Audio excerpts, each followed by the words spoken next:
최경환 경제부총리와 정종섭 행정자치부 장관에 대한 탄핵 소추안을 14일 제출하기로 하였습니다. 새정치민주연합은 다음 주 월요일인 14일 최경환 경제부총리와 정종섭 행정자치부 장관에 대한 탄핵 소추안을 제출할 것입니다. 정종섭 행정자치부 장관은 지난 8월 25일 새누리당 국회의원 연찬회에서 만찬 건배사로 총선 필승을 외쳐 선거 중립 의무를 위반했습니다. 또 최경환 경제부총리도 같은 날 만찬에 앞서 새누리당 의원들을 대상으로 하반기 경제 동향 보고를 하던 중 내년에는 잠재 성장률 수준인 3% 중반 정도로 복귀할 수 있도록 해서 여러 가지 당의 총선 일정 등에 도움이 되도록 하겠다라고 말한 바 있습니다. 이 역시 공무원의 정치적 중립 의무에 반하는 행위입니다. 선거주무부처 장관인 정종섭 장관과 경제정책의 수장인 최경환 경제부총리가 내년 총선에서 관권 선거를 하겠다는 노골적인 발언을 한 것은 법과 국민을 무시하고 국가기강을 무너뜨리는 중대한 범죄에 해당하는 것입니다. 우리 당은 그간 사안의 심각성을 경고하고 박근혜 대통령에게 최경환 부총리와 정종섭 장관의 해임을 촉구해왔습니다. 그러나 박근혜 대통령은 지금까지 침묵으로 일관하고 있으며 중앙선관위도 정 장관이 선거법 위반 여부에 대한 조사 결과를 발표하기로 하였으나 이 역시 아무런 이유 없이 미루어지고 있는 상황입니다. 이에 우리 새정치민주연합은 더 이상 최경환 경제부총리와 정종섭 장관의 선거법 위반 행위를 묵과할 수 없다는 결론에 이르게 되었으며 14일 탄핵 소추안을 제출하기로 한 것입니다. 최경환 부총리와 정종섭 장관의 선거 중립 의무 위반은 그 어떤 변명으로 넘어갈 수 있는 사안이 아닙니다. 대한민국의 새로운 정치를 바라는 국민의 염원을 생각한다면 더더욱 용납할 수가 없습니다. 아울러 이 모든 사안은 선거 중립 의무를 위반한 당사자들 뿐만 아니라 침묵으로 감싸고 법과 원칙을 무시한 박근혜 대통령과 새누리당의 그 책임이 있음을 분명하게 밝혀둡니다.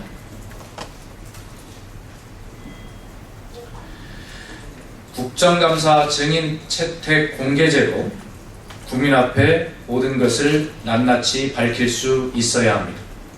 19대 국회 마지막 국정감사가 오늘부터 시작되었습니다. 국정감사는 헌법 제61조와 국정감사 및 조사에 관한 법률에 따라 국회가 국정 전반에 대해 비판, 감시하는 제도입니다.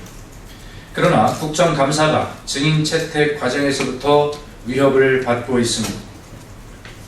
새누리당의 무조건적인 특권층 감사에도 국민이 알 권리가 침해받고 있습니다. 증인 채택과 소환에 성역이 있을 수 없습니다. 아무리 재벌 총수라고 해도 사회적 물의를 일으켰다면 국회에 출석해 사실관계를 밝히는 것이 순리입니다. 새누리당이 국정감사 증인 신청 실명제를 도입하겠다고 밝혔습니다. 취지와 방향에 적극 공감합니다.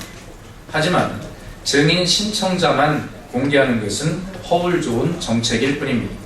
새정치민주연합은 증인 신청 실명제에서 한 발 더 나아가 국정감사 증인 채택 공개제를 제안합니다. 증인 신청자뿐만 아니라 채택 과정까지도 투명하게 공개하자는 것입니다.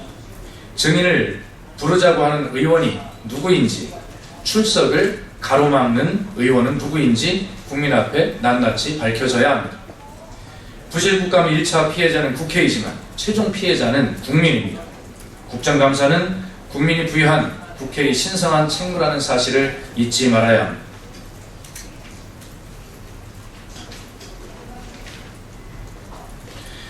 (19대) 국회의 마지막 국정감사, 박근혜 정부의 무능과 실정을 바로 잡을 것입니다.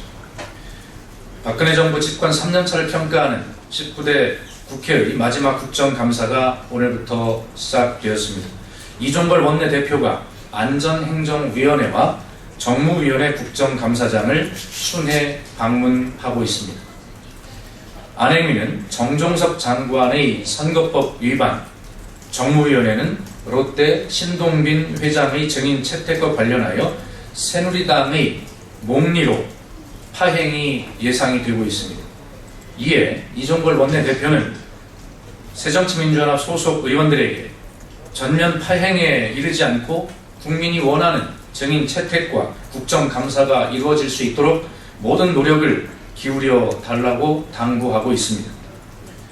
국정감사 주요 현안에 대한 일일 브리핑을 하겠습니다. 미래창조과학방송통신위원회 국정감사가 열립니다. 새누리당은 이번 국정감사에 네이버, 다음 카카오 대표를 증인으로 채택했습니다. 선거를 염두에 둔 포털 압박의 포석이 아닐 수 없습니다. 새정치민주연합은 국정감사를 통해 포털을 길들여 선거에 이용하려는 정부 여당에 대해 언론 길들이기를 중단할 것을 강력하게 촉구할 것입니다. 국방부 국정감사에서는 군의 정치적 중립에 대한 강도 높은 교육과 사법체계의 개편을 요구할 것입니다. 사이버사의 정치 댓글은 사건 발생 2년이 지나 달라진 것은 사이버사 심리전단의 명칭을 530단에서 700 센터로 간판만 바꿔단 것뿐입니다. 조직 개편도 공연불이고 불법성 논란을 해소할 법적, 제도적 개선도 없었습니다. 농림축산해양수산식품위원회 국정감사에서는 한중 FTA로 인한 농업 피해액이 상당할 것으로 예상되지만 박근혜 정부는 통상 비밀주의라며 자료 비공개로 일관하고 있는데 이에 대해 집중적인 질의를 할 것입니다. 소득 불균형 해소의 가장 좋은 방법은 양질의 일자리 제공입니다. 세계경제포럼 WEF가 발표한 포괄적 성장과 개발 보고서 2015에서는 한국의 세제와 복지 등 소득 불평등 해소 관련 정책이 선진국 중에서 최악의 수준이라는 평가가 나왔습니다. 우리나라는 성장 및 경쟁력을 구성하는 하위 지표인 10년간 연평균 1인당 GDP 성장률과 10년간 노동 생산성 신장률은 선진국 그룹에서도 1등급에 속했습니다. 그러나 제도와 정책 등이 포함된 국제 경쟁력 하위 지표에서는 중하위권인 4등급으로 처졌고 소득 형평성을 측정하는 하위 지표 가운데 빈곤율은 최하위인 5등급, 소득 중 노동소득의 비율은 4등급이었습니다. WEF는 한국 경제와 관련돼 우려되는 점은 사회 여러 부분에서 가족 경영을 하는 소수의 대기업이 독과점 이익을 뜯어가고 있고 이는 각종 규제 시스템에 의해 보호받고 있다라고 지적하였습니다. 우리 경제의 근본적인 문제는 경제 성장의 과실이 골고루 분배되지 않기 때문입니다. 기업 소득과 가계 소득의 불균형, 대기업과 중소기업 간의 불평등, 정규직과 비정규직 간의 임금 차이가 중요한 원인입니다. 이런 근본 문제를 해결하기 위해서는 재벌 대기업 중심의 경제 구조를 개선하여야 합니다. 내수와 소비가 이끄는 소득 주도 성장 정책으로 전환하고 법인세의 정상화, 고용 안정, 청년 실업 대책 등 다양한 정책을 통해 서민들의 소득이 증가하는 방향으로 경제 정책을 추진하여야 합니다. 박근혜 대통령과 정부는 노동 계약으로 비정규직을 양산하는 데 나서지 말고 소득 불평등을 해소하는 가장 좋은 방법인 양질의 일자리를 제공하는 일에 나설 것을 촉구합니다. 이상입니다.